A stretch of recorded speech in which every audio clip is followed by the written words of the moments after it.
by one of these fucking homosexuals, man. You niggas can have this wicked ass kingdom. We're gonna look in and hasten for the next kingdom to come, man. Wherein dwelleth righteousness. Wherein dwelleth righteousness, not wickedness, but righteousness.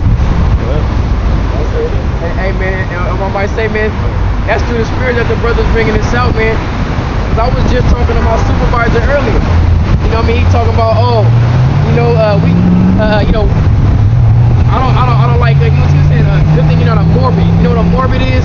He was saying, I asked him, or angst.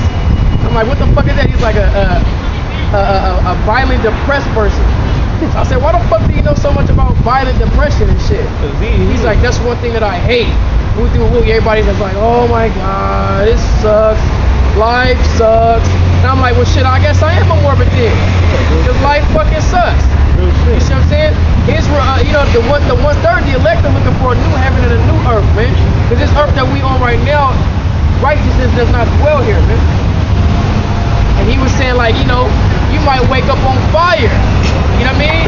He was like, I didn't wake up on fire. I was like, you know what I mean? What the fuck? Who wakes up on fire? He was like, yeah, you feel me? So you ain't got nothing to be worried about. I told him, but shit, you don't know if you're gonna wake up on fire one day. And I left it at that. Cause he's an asshole. He's gonna, you know what I mean? You're trying to fuck with me. Hey, that's that internal combustion, man. Some